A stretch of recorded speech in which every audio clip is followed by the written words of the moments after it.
बहुत पुराने समय की बात है। एक गुरुकुल में कुछ बच्चे अपने गुरु के साथ बैठकर पढ़ाई कर रहे थे। गुरु अपने सभी बच्चों को अच्छे से समझा और पढ़ा रहे थे, लेकिन बहुत समझाने के बावजूद भी एक बच्चे को चीजें समझ में नहीं आ रही थी।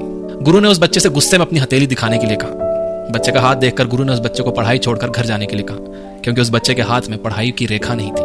तभी उस बच्चे ने एक छोटा चाकू निकालकर अपने हाथ पर गहरा निशान बना दिया और कहा कि अब तो मेरे हाथ पर पढ़ाई की रेखा है गुरुजी, तो क्या मैं अब पढ़ सकता हूँ? गुरु ने बच्चे के इस करेज को देखकर कहा, तुम्हें कोई भी चीज पढ़ने से नहीं रोक सकती। ये बच्चा और कोई नहीं था बल्कि फेमस लेखक महर्षि पनिनी थे, जिन्होंने संस्कृत व्याकरण की बहुत सी किताबें लिखी। तो दोस्तों, आप लोगों को भी अपनी जिंदगी में अपने सपनों के लिए इस बच्चे की तरह ही निडर और अपने इरादों को पक्का रखना होगा, चाहे फिर दुनिया आपसे कुछ भी क्यों ना कहे। अगली कहानी। एक गुरुकुल में रोज मेडिटेशन करने का नियम था। मेडिटेशन करने के बाद अपनी प्रोग्रेस अपने गुरु को बतानी होती थी। एक नए लड़के को मेडिटेशन करने में बहुत परेशानी हो रही थी। वो मेडिटेशन के दौरान फोकस ही नहीं कर पा रहा था, जिसकी वजह से वो बहुत गुस्से में था। उसके गुरु ने उससे पूछा, तुम्हें एग्जैक्टली किस चीज पर गुस्सा आ रहा है? उस लड़के ने कहा, जब भी मैं मेडिटेशन करता हूँ कभी कोई बातें करता हुआ आ जाता है, कभी बिल्ली या दूसरा जानवर आ जाता है। गुरु ने लड़के से कहा कि तुम्हारे आसपास की हर चीज पर तुम्हें गुस्सा आ रहा है, जबकि मेडिटेशन करने का असल मकसद ही गुस्से को अवॉइड करना होता है। तुम्हें कोई तरीका ढूंढना होगा जिससे तुम अपने आसपास के लोगों, जानवरों और चीजों से डिस्टर्ब हुए बिना मेडिटेट कर पाओ। तो फिर लड़का गुरुकुल से बाहर एक पीसफुल जगह ढूंढने निकल पड़ा। उसे एक बहुत शांत एक नदी का किनारा दिखा। उसने वहीं पर अपनी चादर बिछाकर मेडिटेशन करना शुरू किया।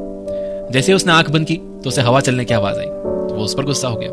फिर पेड़ के पत्तों की आवाज आई तो उसे उस पर गुस्सा आ गया। कभी पक्षियों की आवाज आई तो उसे उस पर गुस्सा आने लगा। उसने सोचा कि नदी के किनारे पर बहुत डिस्टर्बेंस है, क्यों ना नदी के बीचों बीच जाकर मेडिटेट किया जाए।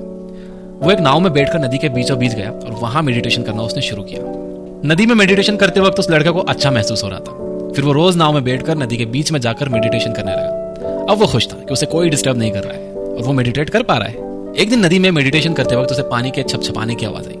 उसने आंखें खोली तो देखा कि एक बड़ी सी नाव उसकी तरफ आ रही थी। वो बहुत गुस्सा हो गया। वो गुस्से में चिल्लाने लगा, अपनी नाव को यहां मत लाओ, उसे मोड़ लो। लेकिन उस नाव ने इस लड़के की नाव को टक्कर मार दी। लड़का बहुत गुस्से में था, लेकिन जब उसने उस बड़ी नाव में देखा तो उसमें कोई भी नहीं था। वो नाव तेज हवा और पानी के बहाव से वहां आ गई थी। तब उस लड़के को अपने गुरु का सवाल फिर से याद आया कि तुम्हें एग्जैक्टली किस पर गुस्सा आता है।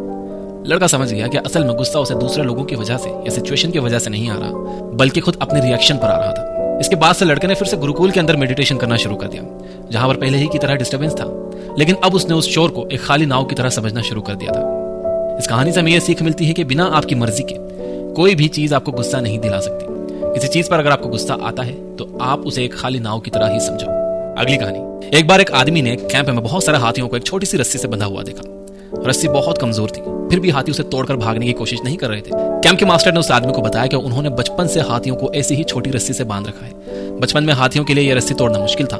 बड़े होते होते हाथियों ने यह कबूल कर लिया कि वो ये रस्सी कभी भी नहीं तोड़ पाएंगे, इसलिए हाथियों ने यह रस्सी तोड़ने की कोशिश करना भी बंद कर दिया। इस तरह से इंसान भी अपनी जिंदगी के कुछ फेलियर्स के बाद ये यकीन कर लेते हैं कि वो कभी जीत नहीं पाएंगे, या पहले कभी उन्होंने कुछ देखा है कि किसी चीज में किसी को नुकसान हो गया है तो ये भी उसको नहीं कर पाएंगे।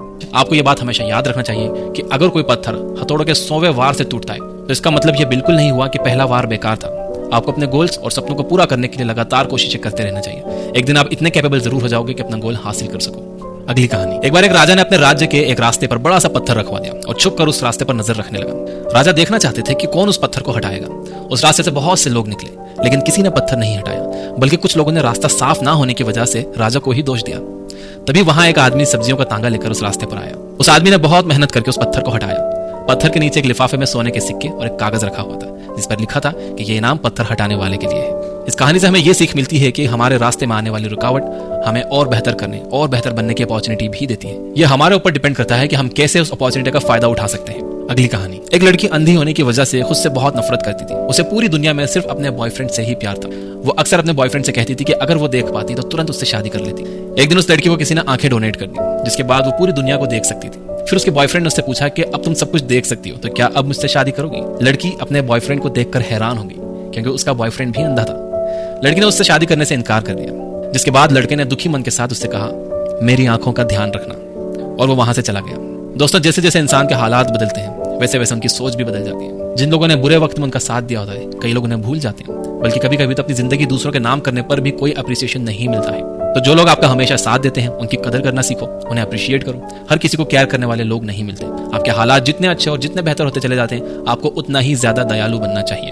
अगली कहानी। एक बार एक लड़की अपने फादर से कहती है कि मैं जिंदगी के स्ट्रगल से परेशान हो चुकी हूँ। एक परेशानी खत्म होती नहीं है कि दूसरी लाइन में पहले ही खड़ी होती है। फादर अपनी बेटी की बातें सुनकर उसे अपने साथ किचन में ले जाते हैं और बैठकर देखने के लिए कहते हैं। वो 3 बर्तनों में पानी उबालते हैं और एक बर्तन में आलू, दूसरे में अंडा और तीसरे में कॉफी बीन्स डाल देते हैं। 20 मिनट के बाद अंडा आलू प्लेट में और कॉफी को कप में निकालते हैं और अपनी बेटी को समझाते हैं कि ये आलू हार्ड से सॉफ्ट हो गया, अंडा नाजुक से हार्ड बन गया और कॉफी बीन्स ने एक टेस्टी ड्रिंक बना दी। लेकिन ये सब करने के लिए इन तीनों चीजों को गर्म पानी के स्ट्रगल को झेलना पड़ा, तब जाकर ये ऐसे बने हैं। इंसान की जिंदगी भी ऐसी ही होती है। स्ट्रगल इंसान को बेहतर बनाता है और इंप्रूव होने का मौका देता है। अब ये आप पर निर्भर करता है कि आप स्ट्रगल को कोसोगे या उससे कुछ सीखोगे। एक इंग्लिश की कहावत है कि there are no free lunches in this world. आपको हर एक गोल के लिए मेहनत करनी ही पड़ेगी।